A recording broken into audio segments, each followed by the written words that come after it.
say about that. Let me say only that I was one of the 5 people. We were 2 of the 5 people who would not sign off at the end of the year on Common Core's standards. And my specific reasons for looking at ELA standards, I only looked at those for the secondary level primarily. They were not internationally benchmarked, they were not research-based, they were not rigorous. Let me give you an example of a rigorous standard, the kind of standard you once had in your older set of standards, and let me give you an example of a current Common Core standard so that you can understand what the difference in rigor might mean. Now, I'm just picking them basically out of what is available by going to the website. Here is a Common Core standard for grades 9 and 10. It's a very typical one. It asks students to determine a theme or central idea of a text, analyze in detail its development over the course of the text, including how it emerges and is shaped and refined by specific details, semicolon, provide an objective summary of the text. Any good English teacher would know right away that that's a very poorly written standard to begin with. It's got a bundle of activities rolled into one long sentence with a semicolon in it. It connects one activity at the end, provide an objective summary of the text that contradicts basically everything that precedes the semicolon. So we have a problem with the kind of statements that are used as standards. They're skills or strategies or formal kinds of activities for students to engage in.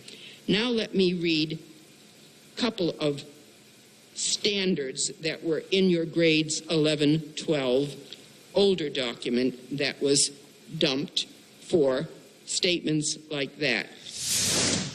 Under literary response and analysis, the first one for narrative analysis of grade level appropriate text, 3.2, reads as follows. Analyze the way in which the theme or meaning of a selection represents a view or comment on life using textual evidence to support the claim. It was already there. That idea is not a new idea for Common Core, but you're getting at something that is important and that English teachers spend years and years and years. How do we help children, students find the theme, which is something embedded in a work, its meaning, its comment on life, not its purpose, which goes with informational text. Here's another one which really gets to the heart of the difference between what California and Massachusetts did and what Common Core doesn't do, unfortunately. Analyze recognized works of world literature from a variety of authors. Under the first one, sub-objective, contrast the major literary forms, techniques, and characteristics of the major literary periods. For example, Homeric Greece, medieval, romantic, neoclassic, modern. Now, why is that a good standard? Because it has some cultural content. It shapes where the teacher is going to go. It doesn't tell the teacher what work specifically to teach.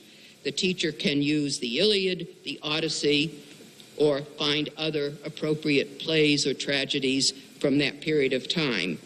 But at least it directs both the curriculum in the school and the assessment towards getting built the literary historical knowledge that should come out of a K-12 curriculum in English to make students truly college ready. Those are standards. What is in Common Core are not standards. And you can look in vain, and the only two that you might find that seem to have a little cultural content because they talk about American literature or seminal political documents are there only because I put them there. Otherwise, they wouldn't have even been there. I was asked about February after starting to write criticisms of the empty nature of statements in the document. I was called by two different people. What would satisfy me? I said, get some content into the standards. So they took two standards from the American Diploma Project, put them in at the wrong grade levels. They were in the document, but they were there at the wrong grade levels. And that was it. They stand out like sore thumbs because all the rest are empty skills. In any event, let me go back to the handout that you may have picked up. The missing standards that are simply not there, but are in your old California, as well as the Massachusetts document. No standard on the history of the English language, no standard on British literature aside from the study of one Shakespeare play, no standard on authors from the ancient world, classical Greece and Rome. As we just heard, there is reference to the period, at least that was supposed to be used for your older curriculum, and no standard on selected pieces from the Bible as literature so that students can learn about its influence on English and American literature. We know from other research that up till 1940, the two most quoted works that influenced all writers in the English-speaking world were the King James Version of the Bible and Shakespeare's plays. Those were the two major works. So how can educated students who are presumably college-ready not have any basis in understanding those works and where their influence showed up? And that is one of the great holes in the current Common Core English Language Arts standards. There are many deficits, and I've listed the major ones on this page for you to think about. It's hard to specify exactly where these problems are located because they are more general than specific topics, as you will hear in math. There are problems with both documents, but the problems are different because the two subjects are different. Major issue in ELA, in Common Core, is its stress on writing, not reading. Any teacher knows that students need to do more reading than writing, today in particular. That good writers have always been good readers, and that if you want to produce better writing, you need to make sure students are reading good English prose. Teachers have known that for a long, long time. But that is not the emphasis in Common Core. And part of the problem, I will claim, and I have written about this in many places, is that the people who were chosen to write Common Core's English Language Arts standards were not qualified to do it. The major writers were not English majors, they had no teaching experience at any grade level, and they have never written about education in any serious way. So we had people who were chosen for reasons we still do not know to write national standards and to produce statements that do not capture what or do what we think should be done in a K through 12 English class. We also have not only a stress on writing, not reading, but a stress on reading informational texts, not complex literary texts. Why does that matter? It matters because if you can tease out anywhere how critical thinking, but primarily analytical thinking, reading, writing, and thinking get developed.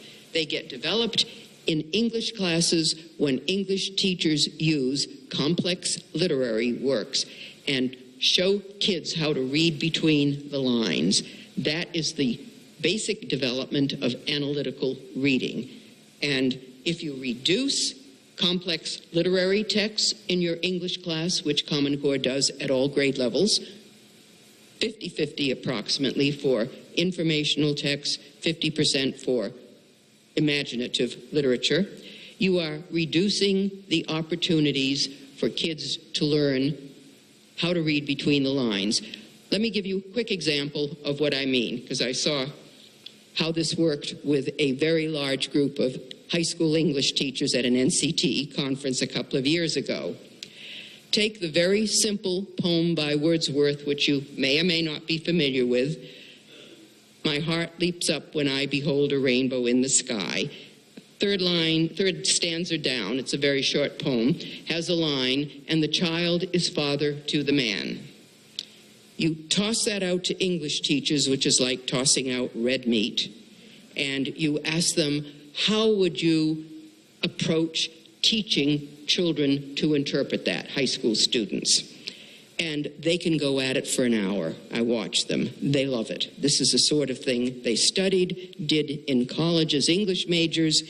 How do you go about interpreting that? You go back and forth, inside and outside that poem, to make sense of that line, to come up with an interpretation.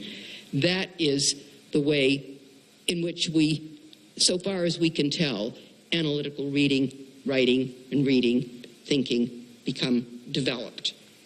Not by reading math textbooks, history textbooks, or science textbooks. Those are textbooks or informational pieces designed to convey information or knowledge. And they're not designed to be ambiguous, ironic, or to have the other literary qualities that mean you have to tease out the meaning and figure out what's going on. So you have a reduction in literary study, an increase in informational text, which has been justified openly because it's been part of a national controversy for about 4 or 5 years since the standards came out. It's been justified on the grounds that, well, when you're adults, for the most part, what you read is information. So therefore, which is the wrong therefore, doesn't fit there, but that is the reasoning that was used by whoever came up with that idea. It may or may not have been David Coleman himself. He was the chief architect, but we don't know if this was his inspiration in the middle of the night or not. But it has been said that if most of the reading we do as adults is informational, therefore that's what English teachers should be doing in K-12. There's no therefore connecting that, because we have absolutely no research evidence that if you increase informational reading, it will make students better able to read college-level materials of any kind, not to prepare them for STEM careers, and certainly focusing on a lot of literature didn't mean that most students became English majors either, but there was something about reading rich works of literature written with what we all felt was quality prose that did make us informed, educated readers, good readers. So we have these problems with an overall structure of the document that cannot easily be repaired unless we totally junk it. This gets into another issue. Common Core's standards have no mechanism for revision. They were not made to be revised. Apparently they were made to be carved in stone because the tests were to be based upon them. But they were privately copyrighted by the organizations that were funded by the Gates Foundation to develop them. There's no mechanism for revising them, and right now 25 to 30 states who are trying to get out of Common Core are having an awful hard time getting out of this jar of molasses because they can't revise standards that are privately copyrighted. They could add a little bit, up to 15%, but they can't change anything because in some cases there is a clear contract, as I saw in North Dakota recently, that said those standards had to be adopted verbatim, could not be changed, not one single word.